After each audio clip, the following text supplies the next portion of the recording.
रत्नकरंडक श्रावकाचार नामक ग्रंथ, इसी की व्याख्या प्रथम अधिकार सम्यक दर्शन अधिकार में चल रही है। हम सभी लोगों ने उस देव के स्वरूप को समझा जो 18 से रहित होते हैं। वे देव जो सर्वज्ञ होते हैं, वीतरागी होते हैं और हित का उपदेश करने वाले होते हैं। वे देव बगैर कोई इच्छा आकांक्षा के ही इस दुनिया के प्राणी मात्र के लिए हित का उपदेश, कल्याणकारी उपदेश, मोक्ष मार्ग का उपदेश देते हैं। पहले 8 श्लोकों में सम्यक दर्शन अधिकार में आप्त का वर्णन किया गया है और आप्त के वर्णन करते समय 2 दिन पूर्व एक प्रश्न आया था। हम भगवान की पूजन करने के साथ साथ क्या उन देवी देवताओं की भी पूजन करें अथवा नहीं करें जिन देवी देवताओं ने भगवान के उपसर्ग को दूर किया था। प्रश्न आया था, पार्श्वनाथ भगवान के उपसर्ग को दूर करने वाले, उन्होंने प्रश्न में कहा कि वो यक्ष यक्षिणी हैं, पर जिन देव ने उपसर्ग दूर किया वो भवनवासी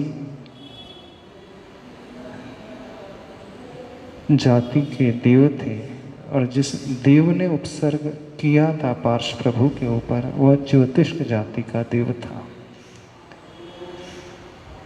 न उपसर्ग दूर करने वाला यक्ष था, क्योंकि यक्ष जाति के देव व्यंतर कहलाते हैं। व्यंतर के भेद में व्यंतरः किन्नर किंपुरुष गंधर्व राक्षस यक्ष, यक्ष का नाम व्यंतर जाति के देवों में आता है। तो जिन जीवों ने उपसर्ग दूर किया था वो व्यंतर जाति के देव नहीं, भवन जाति के देव थे सर्वप्रथम तो, और न ही वे पार्श्व प्रभु के यक्ष और यक्षिणी थे जिनका नाम लिया जाता है धरणेन्द्र और पद्मावती के स्वरूप में। आगम ग्रंथों को उठा करके देखें, सर्वप्रथम यदि किसी ग्रंथ में यह वर्णन आता है सबसे प्राचीन ग्रंथ में, तो वह आचार्य समंतभद्र स्वामी द्वारा रचित स्वयंभू स्तोत्र में ही वर्णन आता है। यह रत्नकरण श्रावकाचार ग्रंथ भी आचार्य समंतभद्र स्वामी द्वारा रचित है और स्वयंभू स्तोत्र भी। उस दिन आपको कथा भी सुनाई थी किन परिस्थितियों में आचार्य समंतभद्र स्वामी जी ने स्वयंभू स्तोत्र की रचना की थी। और उन्हीं आचार्य भगवान ने जब पार्श्वनाथ भगवान की स्तुति की तो उसमें जो श्लोक आता है वहीं पर सर्वप्रथम वर्णन आता है कैसे उपसर्ग दूर किया गया था। बृहत् फणामंडल मंडपेनियम स्फुरत्तडिंग, बृहत् फणा मंडल को मंडप का रूप दिया गया था और किसके द्वारा दिया गया था? जुगुह नागो धरणो धराधरम, जुगुह नागो धरणो धराधरम। यह नाम जो आ रहा है, जो व्यक्ति जानना चाह रहे हैं, समझना चाह रहे हैं, स्वयंभू स्तोत्र को थोड़ा सा पढ़ लें। बृहत् फणामंडल मंडपेनियम स्फुरत्तडिंग, स्फुरन तडिंग, जो चमकती हुई बिजली है, ऐसी जिसकी रुचि किरणें रुचुप सर्गिणम, जुगुह नागो धरणो धराधरम, विराग संध्या तड़िदम्ब दो यथा। यह श्लोक आया, अर्थात पार्श प्रभु के ऊपर मुनि अवस्था में उपसर्ग हो रहा था और वहां का जो वातावरण था, संध्या काल के समय काली घटाएं छाई हुई थी, बिजली कड़क रही थी, चमक रही थी। उस समय में जुगुह नागो धरणा, धरण शब्द आया धरणेन्द्र के लिए। जिस धरणेन्द्र ने क्या किया था, पार्श प्रभु को वेष्टित कर लिया था अपने फणा मंडल के द्वारा। वह पर्वत की भांति रक्षक बनकर के उनका फणा मंडल उपस्थित हो गया था। यहां पर स्पष्ट रूप से जिसका नाम आया है, धरणेन्द्र का नाम आया है, न कि देवी पद्मावती का नाम आया है। जो बात हमने उस दिन कही थी कि धरणेन्द्र ने फण फैलाया, पद्मावती ने छत्र उठाया, ऐसी प्राचीन प्रतिमा बहुत जगह मंदिर में मिलती है। कटनी आदि में जब हम लोग गए थे पूज्य आचार्य भगवान के साथ विहार आदि करते हुए, उसी के पास एक जगह ऐसी प्रतिमा मिली। लखनादौन के मंदिर में ऐसी ही प्रतिमा देखने को मिली थी, अन्य जगह भी ऐसी ही प्रतिमा देखने को मिली थी। लेकिन धीरे धीरे पंडितों की जो रचना प्राप्त हो गई, एक स्तोत्र बहुत चलता है, कौन सा? पार्श्वनाथ स्तोत्र। क्या आता है उसमें शब्द? हाँ, पद्मावती ने फण फैलाया और उस पर स्वामी को बैठा। 40 आता है ऐसा, तुमसे लागी लगन में, अथवा पार्श्वनाथ 40 जहां भी आती है, पद्मावती ने फन फैलाया उस पर स्वामी को बैठाया। ये पंडित की कल्पना है। हमें आचार्य भगवान की रचना को प्रामाणिक मान करके चलना है, और यह रचना लगभग 1800 वर्ष पूर्व की रचना है। तो उसमें आचार्य भगवान ने धरणेन्द्र का नाम लिया, न कि पद्मावती का नाम लिया। दूसरी बात, कुछ लोगों के मन में तरह तरह के प्रश्न उठ रहे हैं कि महाराज श्री ने उन देवी और देवताओं की तुलना किससे कर दी। लोगों की आस्था को ठेस लग रही है। दृष्टांत दिया गया था, न कि तुलना की गई थी। दृष्टांत एक देश होता है, दृष्टांत में बहुत सारी बातें रखी जाती हैं, रखी जाती है ना। लक्ष्मी को कैसा बनाया है? वेश्यासम अति चंचल। तो क्या वह जो उदाहरण दिया गया है, धन वैभव उसकी भांति है? क्या वही हो जाएगा? धन वैभव नहीं, उदाहरण दिया गया है। जैसे वेश्या किसी की नहीं होती है, वैसे ही धन भी, लक्ष्मी से मतलब धन वैभव से, वो किसी का नहीं होता है। तो वहां पर धन को वेश्या नहीं बतलाया गया। ऐसे ही कुछ लोगों की धारणा बन गई है। कुछ लोग कह रहे हैं, प्रश्न कर रहे हैं कि महाराज श्री ऐसा कैसे कह रहे हैं, ऐसे शब्दों का प्रयोग कर रहे हैं जिसे आज तक किसी ने नहीं किया है। कोई शब्दों का प्रयोग नहीं किया गया है। जो उदाहरण दिया गया था, इस बात को समझने की चेष्टा करो। उपकारी और पूज्यता की बात लेकर के आई थी। उपकारी दुनिया में बहुत कुछ होते हैं, बहुत सारे जीव हो सकते हैं। हर एक उपकारी हमारे लिए पूज्यता के पद को नहीं प्राप्त करा सकता है, और न स्वयं वह उपकारी पूज्य हो सकता है।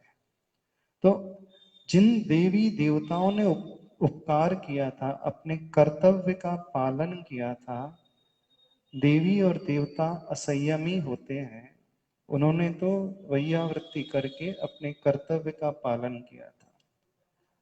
किसी का उद्देश्य उनको नीचा दिखाना नहीं। कोई कह रहा है कैसे कैसे शब्दों का प्रयोग कर दिया गया, उन जो भवनवासी जाति के देव है उनकी तुलना किससे कर दी गई? एक शब्द आया था, पादत्राण, जूता, चप्पल आदि, उनको उससे तौला नहीं जा रहा है, न तुलना की जा रही है। बताया जो जा रहा है उपकारी क्या क्या होता है। उपकारी आपके लिए अन्न भी होता है, तो अन्न की पूजा नहीं होती है। उपकारी आपके लिए जल भी होता है, तो जल की पूजा नहीं होती। उपकारी आपके लिए श्वास भी होती है, तो श्वास की पूजा नहीं होती। उपकारी आपके लिए वस्त्र भी होते हैं, तो वस्त्रों की पूजा नहीं होती। उपकारी आपके लिए भोजन से लेकर, वस्त्र से लेकर, मकान से लेकर, गाड़ी से लेकर, मोबाइल से लेकर, कंप्यूटर से लेकर, दुनिया में ऐसी कोई भी चीज नहीं है जो हमारा उपकार न करती हो। तो वो उपकारी की श्रेणी में आएंगे, न कि पूज्य की श्रेणी में आएंगे। पहले तो इस बात को थोड़ा सा सभी लोग अच्छे से समझ लें।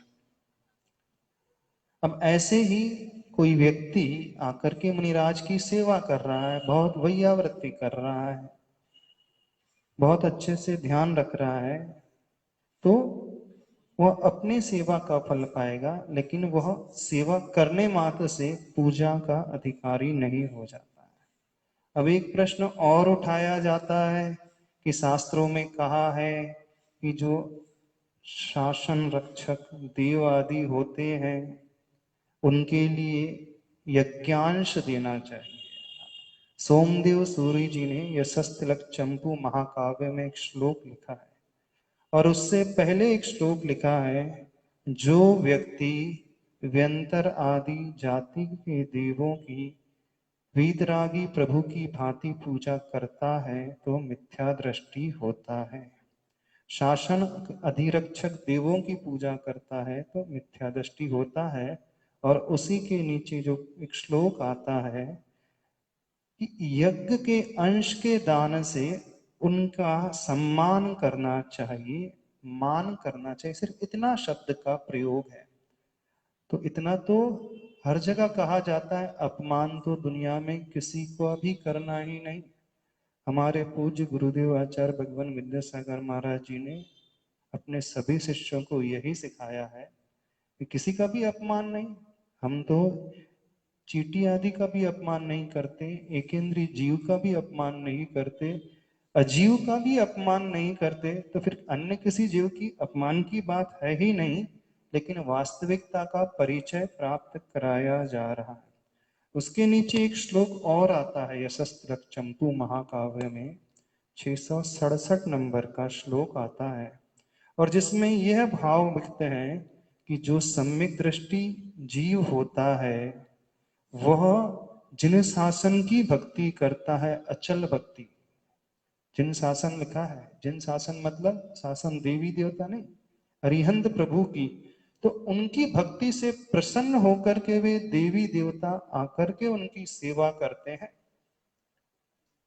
और कोई व्यक्ति असंयमी होकर के यदि प्रभु के समक्ष अपनी पूजा कराता है, तो अष्टपाउड़ ग्रंथ में आचार्य कुंद कुंद स्वामी जी लिखते हैं, ते ह्योंति लुल्ल मूला, वे जीव लूले लंगड़े होते हैं। पूज्य सुधा सागर महाराज जी इसे बहुत अच्छे से व्याख्यायित करते हैं महाराज श्री के मुख से, हमने एक बार सुना था। तो जो भी देवी देवता असंयमी होते हैं वे बिल्कुल पसंद नहीं करते हैं कि उनकी पूजा की जाए प्रभु के समक्ष और बाहर, क्योंकि वे स्वयं असंयमी होते हैं।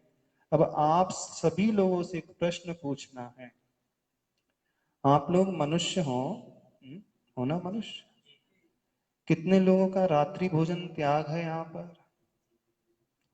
Very good. कितने लोग ब्रह्मचर्य का पालन कर सकते हैं महीने में, पर्व के दिनों में, अष्टमी चतुर्दशी को कर सकते हैं? कितने लोग मंदिर में आकर के भोजन कर लेते हैं, वेदी में बैठ करके कोई करता है? पानी पी लेते हो? नहीं। अब यदि कोई जीव मंदिर में आकर के भोजन कर ले, पानी पी ले, तो वो बड़ा कहलाएगा कि जो संयम का पालन कर रहा है मनुष्य जाति के जीव, वो बड़े कहलाएंगे। आप अष्टमी चौदस को बहुत दिन भी ब्रह्मचर्य का पालन कर सकते हैं। जितने भी देवी देवता होते हैं वे कभी भी एक दिन का भी संयम धारण नहीं कर सकते। आप रात्रि भोजन त्याग कर सकते हैं, वे कभी रात्रि भोजन त्याग, कहने का अभिप्राय वो तो मानसिक आहार वाले होते हैं, मंदिर में पूजा कर रहे हैं और इसी समय यदि उनको आहार की आवश्यकता है तो कंठ से झड़ जाता है अमृत, और पूजा करते करते एक शरीर पूजा कर रहा है और कंठ से अमृत भी झड़ रहा है, यानी वहां पर भी वो असंयम का पालन हो जाता है। तो हमें तो ये बताओ, आप बड़े हैं कि वह देवी देवता बड़े हैं गुणों की अपेक्षा? आप सबसे पूछ रहे हैं कौन बड़ा है? हम्म? आप बड़े हो ना, भले ही आपने व्रत ना भी लिया हो। अभी हम पंचम गुण स्थान वर्ती श्रावक की बात नहीं कर रहे, जिसने प्रतिमा ले ली उसकी बात नहीं कर रहे, सामान्य से आप पूछ रहे हैं। यदि कोई भी व्यक्ति एक दिन का भी व्रत ले लेता है तो उस असंयमी देवी देवी से बड़ा है। तो सम्मान किसको किसका करना चाहिए, हमें तो ये बता दो। हाँ, क्यों? हमारे यहाँ पूज्यता जो आती है गुणों के आधार पर आती है। शास्त्रों में जितने भी प्रतिमानियों ग्रंथ हैं उनमें उदाहरण जो मिलते हैं, चतुर निकाय के देवी देवता ने आकर के मनुष्यों की पूजा की, उनके लिए सिंहासन की रचना की। जैन श्रावक की बात नहीं कर रहे, वो चांडाल हो तो उसके लिए सिंहासन की रचना की, ऊपर पशु हो तो उसके लिए भी देवता ने आकर के रक्षा की। कोई भी जीव हो, मातंग हो, कोई भी जीव क्यों ना हो, भील हो, कोई भी एक छोटा सा नियम पालन करने वाला कोई भी एक व्यक्ति हो जाता है तो वे आकर के उसकी सेवा शुश्रूषा करते हैं। जितने भी उदाहरण शास्त्रों में मिलते हैं इसी प्रकार के। तो बड़ा जो है संयम धारण करने की योग्यता रखने वाला मनुष्य होता है, न कि असंयममय जीवन बिताने वाले वे देवी देवता। यहाँ तक कि वे छायिक सम्यक दृष्टि भी क्यों ना, अभी हम उनकी तो बात ही नहीं कर रहे जो जन्म से मिथ्यात्व को लेकर के पैदा होते हैं, भवनत्रिक के देव, चाहे वे अंतर जाति के हों, चाहे भवनवासी जाति, चाहे ज्योतिष जाति, उनकी बात कर रहे हैं। जो सौधर्मेंद्र छायिक सम्यक दृष्टि है, सौधर्मेयु द्वादशांग का पाठी है, फिर भी उसके लिए कोई अर्घ नहीं, कोई पूजा नहीं। तो पूज्यता कैसे आती है? गुणों के माध्यम से। तो बड़ा कौन है, आप कि वह देव अथवा देवी? किसी ने प्रश्न किया था हमसे, क्या प्रश्न है और आपका? एक प्रश्न जिज्ञासा है महाराज जी, अंशुल जैन दिल्ली से। मेरी बारंबार नमस्ते करते हुए मेरी जिज्ञासा यह है कि जब भगवान पार्श्वनाथ मुनि अवस्था में थे तब उन पर उपसर्ग हुआ था, तब पद्मावती ने छत्र और धरने ने फन फैलाया था। लेकिन जब हम पार्श्वनाथ भगवान की प्रतिमाएं देखते हैं तो लगभग सभी प्रतिमाओं पर फन नजर आता है, तो क्या वे सब मुनि अवस्था की प्रतिमाएं हैं? जो प्रतिमाएं मंदिर में प्राप्त होती हैं, प्रतिमाओं के संस्कार अरिहंत प्रभु के ही होते हैं। फण सिर्फ इसलिए बनाया जाता है ताकि व्यक्ति समझ सके पार्श प्रभु ने मुनि अवस्था में कैसे उस घोर उपसर्ग के ऊपर विजय प्राप्त की थी, उसी के प्रतीक स्वरूप फण बनाए जाते हैं। गोमटेश बाहुबली भगवान की प्रतिमा में आपको बेल मिलेंगी, लता मिलेंगी, जहाँ प्रभु खड़े हैं वहीं पर सांप की बिल भी है, वहीं पे बिच्छू आदि भी है। तो वीतरागता वह बेल खंडित नहीं करते हैं, सिर्फ इस बात का परिचय देते हैं कि बाहुबली स्वामी जी ने 1 वर्ष तक निश्चल होकर के खड़गासन में ध्यान का आलम्बन लिया था। ऐसे ही पार्श्वनाथ भगवान की प्रतिमा मंदिर में होती तो अरिहंत अवस्था की है, लेकिन फण जो है इसका प्रतीक है कि उन्होंने उस घोर उपसर्ग को कैसे जीता था, समता के भाव को रख करके। बात समझ में आ गई है कि नहीं? जिन लोगों के मन में तरह तरह की आशंकाएं पैदा हो रही हैं, हमारे यहाँ पूज्यता असंयमियों की कभी नहीं आती। पूज्यता होती है गुणों के माध्यम से। यदि आप भी अपने जीवन में एक छोटा सा भी नियम ले लो, एक छोटा सा भी व्रत ले लो, लेकिन संकल्प ये रहेगा कि मरते दम तक उसका पालन होगा। भले ही मरते मर जाएं, हम अपने नियम को नहीं तोड़ेंगे तो पंचम काल में भी वे देवता भी आ सकते हैं और रक्षा कर सकते हैं। और ऐसे उदाहरण मिले हैं आचार्य स्वयं समंतभद्र स्वामी जी के जीवन में घटी हुई जो घटना है वही देवताओं का चमत्कार था। किसी और देवी देवताओं की पास समंतभद्र स्वामी जी ने उपासना नहीं की थी। तो उपासना तो वीतरागी प्रभु की ही करना है और उन्हीं की प्रभु से जो उपासना निश्चल दृष्टि से करेगा, धैर्य से करेगा, अच्छे परिणामों से करेगा तो वे देवता भी आएंगे और आपकी रक्षा करेंगे। क्योंकि देवता लोग भी जो सम्यक दृष्टि हो जाते हैं, सम्यक दृष्टि देवों के भीतर एक गुण होता है गुणेशु प्रमोदम। गुणियों को देखकर वो खुद प्रमोद भाव से भर जाते हैं। गुणों को देख करके वो रक्षा करने के लिए आते हैं, गुणों को देख करके पूजा करने के लिए आते हैं, ऐसे वैसे नहीं आते हैं। बुलाने से मतलब नहीं है। हमारा लक्ष्य पंच परमेष्टि की आराधना का है, प्रभु की वंदना उनके गुणों की प्राप्ति के लिए है। जिसके पास स्वयं गुण नहीं है तो उनकी क्या उपासना करना है। हाँ, लेकिन अपमान किसी का भी नहीं करना। हम ये नहीं करें कि उनका अपमान कर दो। संयम नहीं ग्रहण कर सकते तो अपमान नहीं करना है। वे भी आपके साधर्मी है और साधर्मी के युग जो आप देना चाहते हो, जैसे आपके घर में कोई फंक्शन होता है आप इनवाइट करते हो, धार्मिक विधान होता है आप इनवाइट करते हो, उस अवस्था में शास्त्रों में वर्णन है कि उनको इनवाइट करो, आमंत्रण दो और वो भी भक्ति में हिस्सा ले सके, उसके लिए निषेध नहीं है। तो तुलना जो की गई थी किसी देवी देवता की तुलना उस प्रसंग में नहीं की थी, वो सिर्फ उदाहरण बताया गया था, अन्यथा कोई भी ना ले उसको।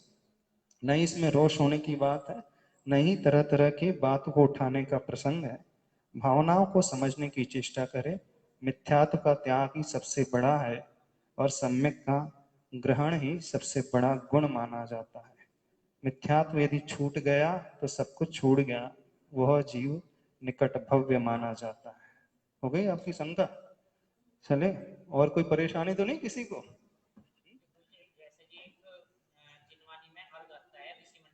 हाँ, ऋषि मंडल अर्घ नमोकार मंत्र में किसकी आराधना की है? पंच परमेष्टि की। नव देवताओं में किसकी आराधना की है? नव देवता के क्या नाम है? अरहंत सिद्धाचार उपाध्याय साधु जिन धर्म जिन आगम जिन चैत्य जिन चैत्यालय। जिनके लिए अर्घ चढ़ाया जा रहा है क्या वो इस श्रेणी में आ रहे हैं कि नहीं, हम सिर्फ इतना पूछना चाहते हैं आपसे। क्या वो अरिहंत है, सिद्ध है, आचार्य है, उपाध्याय है, साधु है, चैत्य है, चैत्यालय है, आगम है, क्या है? धर्म है? धर्म नहीं है। धर्म तो अहिंसा परमो धर्म है। व्रतों को ग्रहण करने का नाम धर्म है, पापों के त्याग का नाम धर्म है, जीवों की रक्षा करने का नाम है, अथवा वस्तु के स्वभाव का धर्म धर्म है। तो ये जब नौ में कहीं नहीं आ रहे हैं तो किसकी पूजा की जाना करना? हम पूजा गुणों को प्राप्त करने के लिए, जब स्वयं के भीतर गुण नहीं तो किसकी पूजा करेंगे? देवी देवताओं की आराधना नहीं करना है। वे तो स्वयं आप जैसे पुजारी हैं, उससे ज्यादा क्या है?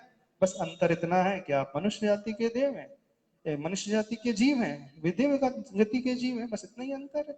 जो देवगति का जीव हो जाता है कुछ एक्स्ट्रा फैसिलिटी उनको मिल जाती है, उनकी उम्र होती है अथवा शापानुग्रह शक्ति उनके भीतर होती है, तब लोगों को डर लगता है ना। और लोगों को लालच भी है। कई लोगों की तो ये धारणा है कि भगवान तो हमारे भीतर आ गए हैं, वो तो कुछ देते नहीं, जिनके पास खुद कुछ नहीं है तो उनकी पूजा से क्या मिलेगा। अब जिनके पास सब वैभव है उनकी पूजा करोगे तो सब कुछ मिलेगा, इस कारण हम देवी देवताओं की पूजा करते हैं। भुक्ति मुक्ति प्रदानम कहा है आगम में आचार्य समंत भद्र स्वामी जी ने इसी रत्न करंडक श्रावकाचार ग्रंथ में। यानी जिन धर्म को मानने वाला जो श्रावक होता है, अभी श्रावक की बात कर रहे हैं, भगवान की पूजा करने वाला जो श्रावक होता है उसे भोगो भोग की सामग्री अपने आप मिलती है। जिस तरीके से आप पूजा करते हैं वो सातावेदनी कर्म का आश्रय होता है और वह सातावेदनी पुण्य कर्म आपको सारी भोगों की सामग्री दिलाने वाला है, न कि कोई असंयमी देवी देवता देता है। और क्रमशः वह मुक्ति को भी प्रदान करने वाला है। तो कहीं भी प्राचीन ग्रंथों में किसी प्रकार से ये वर्णन नहीं आया है कि फलाने देवी देवताओं की आराधना करो तो आपको भोगो भोग की सामग्री खूब मिलेगी। वहां तो मिथ्यात्व का ही पोषण में होगा। आप किस उद्देश्य को लेकर के प्रभु के पास आते हो, मंदिर में आते हो, क्या उद्देश्य है आपका बताओ। महाराज जी हमारा तो उद्देश्य अभी दुकान अच्छी चलना चाहिए, लॉकडाउन है दुकान नहीं चल रही है ये उद्देश्य है, शादी बेटे की हो जाए ये उद्देश्य है, पैसा हो जाए ये उद्देश्य है, नौकरी लग जाए ये उद्देश्य है। यदि कथनचित ये भी उद्देश्य है और प्रभु की भक्ति करोगे तो भक्ति से सब कुछ मिल जाएगा। किसी असंयमी की भक्ति नहीं करना, उनकी पूजा नहीं करना। हाँ, अब कई लोगों की ये शंका है कि यदि हम उनको पूजना बंद कर दें तो हमारा कुछ अनर्थ ना हो जाए, भय रहता है, डर लगा है ना।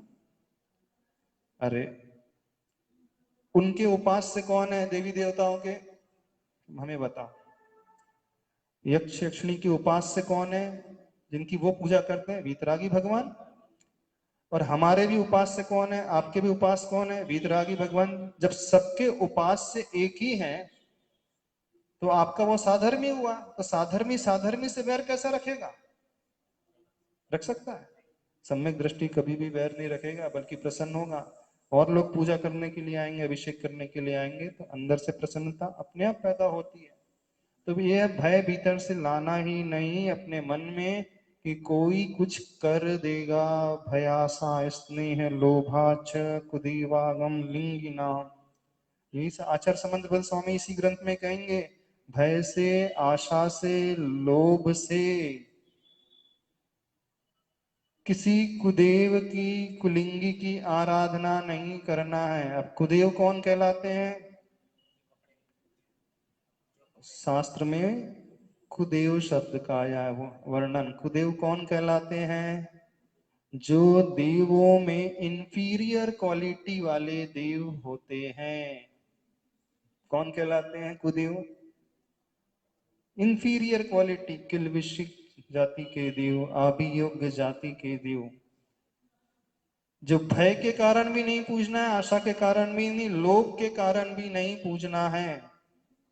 वे सारे के बस देवादि देव की पूजा करना और किसी की पूजा नहीं करना। अपने को तो ये समझना है पंच नमस्कार मंत्र में जो परमेष्टि आते हैं उनकी आराधना करना है। वे ही हमारे उपास्य हैं, वे ही हमारे आराध्य हैं, उन्हीं की आराधना करना है।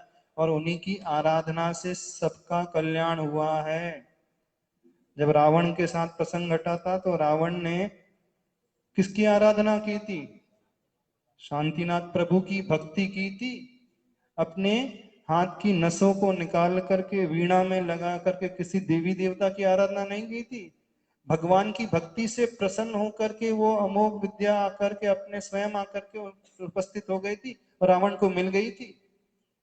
वहां पे प्रसंग पढ़ो पद्म पुराण में, यही आता है कि प्रभु की आराधना की थी भक्ति में, ऐसा तल्लीन होकर के वो भक्ति करता था, तल्लीन होकर के डूब करके। आज कौन करेगा भक्ति,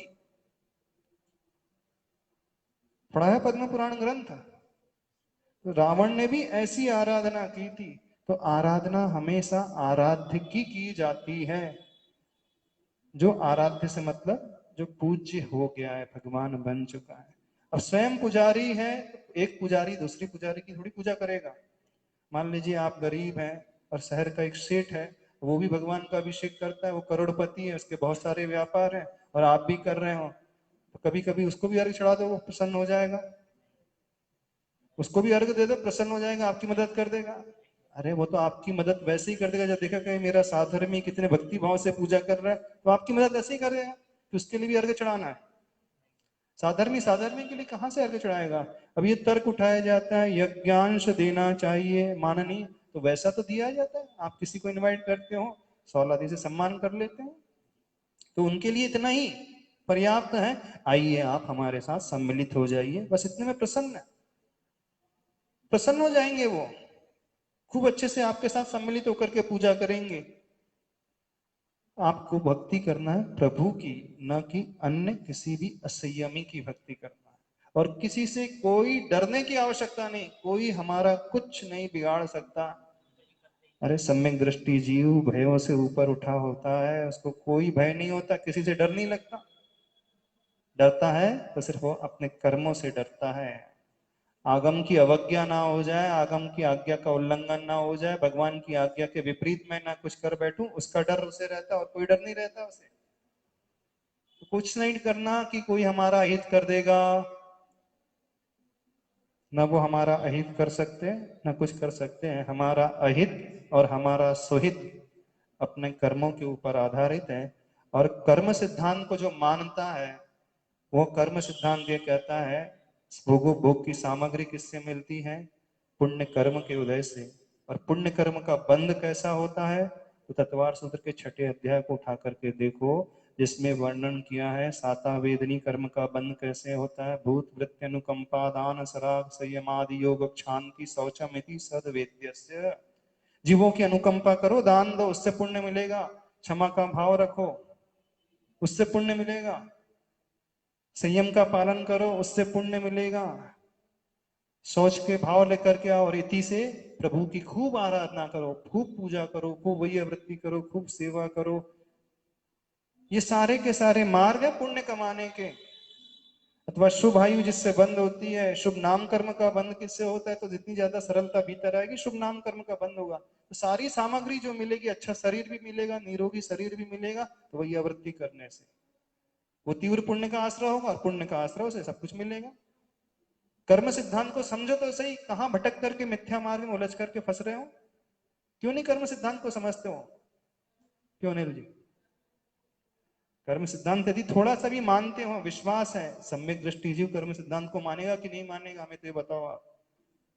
तो वह अभावों में, परेशानी में क्या बदलने की कोशिश करेगा, अशुभ को शुभ में बदलने की कोशिश करेगा, पाप कर्म को पुण्य कर्म में बदलने की कोशिश करेगा।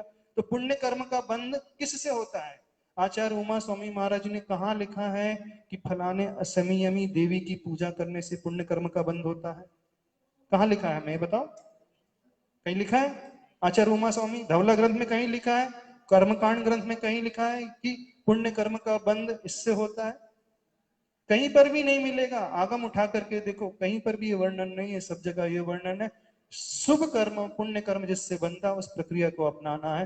तो अच्छा कर्म ही हमें सब कुछ देने वाला है और वो कर्म बनता है अच्छे कार्यों से, यानी अनुकंपा, दान, संयम, क्षमा का भाव, शौच का परिणाम, सरलता का भाव, अभिषेक, पूजन, भगवान की पूजन करना, वीतरागी भगवान की, देवादि देव की पूजा करना है। कहीं पर भी अन्य देवों की पूजा नहीं करना है। समझ में आ रहा है, नहीं समझ में आ रहा है? और कुछ पूछना है? और कोई महाराज डाउट तो नहीं है मन में? तरह तरह की आशंकाएं किस किस के मन में पैदा महाराज हो रही हैं? महाराज जी प्रीति जैन सहारनपुर से चरणों में बारंबार नमस्ते करते हुए, उनकी यह शंका है कि महाराज श्री नजर एक प्रकार का संप्रेषण है, तो क्या साधारण व्यक्ति के संप्रेषण से किसी का अच्छा बुरा हो सकता है?